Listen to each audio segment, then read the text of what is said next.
अभी इस वक्त हम नौतन थाना क्षेत्र के खालवा गांव में मौजूद हूँ। आज स्थानीय विधायक श्री अमरजीत कुशवाहा के घर पे आए त्योहारों का सिलसिला जारी है, उस पर हम कुछ जानने का प्रयास करेंगे विधायक जी से। स्वागत है विधायक जी।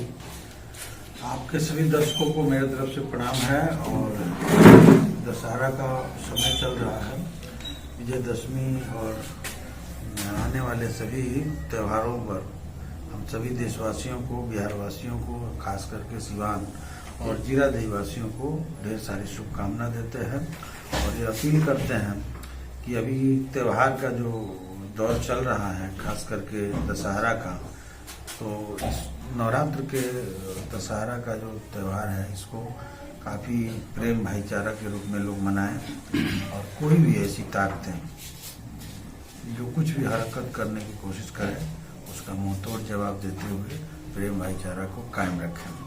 साथ ही अभी जो देश की हालात है, तो बिहार में जातीय गणना हुई है और जातीय गणना का रिपोर्ट आ चुका है। इससे भी लग रहा है कि अभी भी सामाजिक न्याय की जिस तरह की जरूरत है उसके हिसाब से सामाजिक न्याय की जो ताकतें हैं उनको न्याय नहीं मिल रहा है। और हमारे माननीय प्रधानमंत्री जी ने EWC दे करके, यानी 10% आरक्षण दे करके जो पूरे देश में यह कोशिश किया था, तो हम की गई हम अपर कास्ट को अपनी तरफ मोड़ लें। मैं कहना चाहता हूं कि उनकी उतनी हिस्सेदारी बनती भी नहीं है, क्योंकि अभी जातीय गणना जो आया है इससे बिहार में महज 10% ही उनकी संख्या है और मुस्लिम समाज के जो अपर कास्ट के लोग हैं उनको जोड़ने के बाद 15 होता है। तो 10-15 में जो है 10% मिलता है और इधर बड़ी आबादी जो है अति पिछड़ा का है, इनको जो हिस्सेदारी मिली है बहुत ही कम है। इसलिए अब हम लोग की ये भी दौर चल रहा है कि जिसकी जितनी संख्या भारी उसकी उतनी हिस्सेदारी मिलनी चाहिए और इस लड़ाई को भी आगे बढ़ाना है।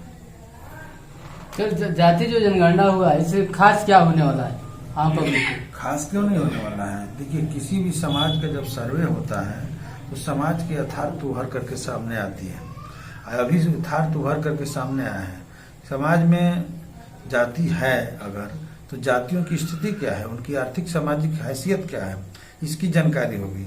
और हम तो ये भी कहना चाहते हैं कि आर्थिक सामाजिक जो रिपोर्ट आना है वो भी आ जाए, तो अभी पता चल जाएगा कि इनकी आर्थिक स्थिति क्या है इन जातियों की और उसके हिसाब से इनकी जरूरत क्या है। क्योंकि पहले जो आरक्षण मिला था भारत के संविधान में वो सामाजिक आधार को बना करके मिला था, क्योंकि सामाजिक रूप से जो पिछड़े कमजोर जो लोग हैं उन लोगों को न्याय की जरूरत थी और इसलिए वो आधार बना कर दिया गया। तो उसमें आर्थिक आधार कतई नहीं था।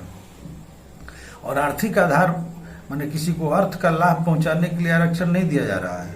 समाज में वो लोग जिनको सामाजिक हैसियत प्राप्त नहीं है, जिनको बराबरी का हैसियत प्राप्त नहीं है, उनको भी मुख्य धारा में लाने के लिए, उनकी सामाजिक राजनीतिक हैसियत को आगे बढ़ाने के लिए आरक्षण दिया गया था। और आरक्षण का कंसेप्ट यही रहना चाहिए, जिसको भारतीय जनता पार्टी की नरेंद्र मोदी सरकार ने बदल दिया। तो अब तो बात थोड़ी साफ हुई है और हम तो ये भी कहेंगे कि देश स्तर पर हिम्मत हो तो करवा के देख लें, सच्चाई पता चल जाएगा। और जिनकी जो राजनीतिक हैसियत है, जिन जातियों की या आर्थिक जो हैसियत है, उसके आधार पर उनको जगह मिलनी चाहिए, यही उसकी मुख्य जरूरत है। सर, एक जटिल बहुत समस्या है बेरोजगारी, शिक्षा, स्वास्थ्य पर क्या कहना चाहेंगे? बेरोजगारी के लिए तो हम जिस संगठन से बिलोंग करते हैं, हमारी पार्टी भाकपा माले और उसका यूथ विंग इंकलाबी नौजवान सभा हमेशा अपना एजेंडा के केंद्र में रखा है और हम उसी एजेंडा पर 25 साल तक लगातार संघर्ष किए हुए हैं।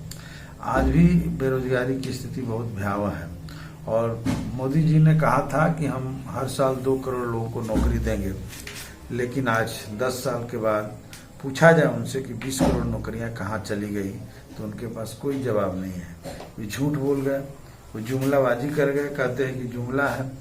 और उनके एक नेता जो भारत के माननीय गृह मंत्री हैं अमित शाह जी, वो कहते हैं कि पकौड़ा बेचिए, पकौड़ा बेचना भी रोजगार है। तो आज हम लोग देख रहे हैं कि MBA करके लड़के सब चाय का दुकान खोले हुए हैं, ग्रेजुएट लड़के चाय का दुकान खोले हुए हैं, तो उनके नज़रों में यही रोजगार है। तो हम कहना चाहते हैं कि रोजगार की स्थिति बहुत खराब है और हमारी बिहार की जो सरकार है इन्हें पूरे देश में एक मिसाल कायम किया है कि लगभग 2 लाख सरकारी नौकरी सीधे तौर पे लोगों को मुहैया कराई है। भाई सरकार को धन्यवाद देना चाहता हूँ। अभी शिक्षकों का रिजल्ट आया है, नौजवानों में काफी उत्साह का माहौल है और उनको लग रहा है कि ईमानदारी पूर्वक, कोई घूस घास नहीं, कोई कमीशन नहीं और बिना ये कोई लापरवाही के लड़कों ने परीक्षा दिया और पास किया तो उनकी नौकरी हो रही है। बिहार में एक मिसाल कायम हुआ है। इससे भाजपा और मोदी को सीखना चाहिए। हिम्मत हो तो 2 करोड़ एक बार बहाली करा करके देश में दिखा दें, नहीं तो आने वाले 24 में उनका एक एक कामों का हिसाब लोग लेंगे और तब पता नहीं चलेगा कि वो कहाँ रहेंगे। अभी तो 5 राज्यों में चुनाव हो रहा है, वहीं उनकी स्थिति बुरी है। मध्य प्रदेश में तो भाजपा हवा में चली गई है, पूरी तौर पे फेंका गई है। छत्तीसगढ़, राजस्थान में भी कांग्रेस ही आ रही है। तो ये और 2 राज्यों में जो है वहां भी उम्मीद है कि भाजपा चली जाएगी, खत्म हो जाएगी। तो सब मिला जुला कर उसकी उल्टी गिनती शुरू है। उन्होंने जनता के साथ नाइंसाफी की है, वादा खिलाफी किया है, अपना जो वादा किया था उसको पूरा करने में फेल्योर रही है। और हम ये भी देख रहे हैं कि वो देश के संविधान को भी, लोकतंत्र को भी तहस नहस करने में लगी है। इसलिए बाबा साहब अम्बेडकर के संविधान को बचाना हम सभी नागरिकों का कर्तव्य है। और इस सवाल पर भी अगर विचार करें तो देश की जनता भाजपा के खिलाफ है। अब ये बात बिल्कुल सही है कि जब भाजपा बैकफुट पर चली गई है तो ऐसे में उस डैमेज कंट्रोल को पूरा करने के लिए लगातार प्रयासरत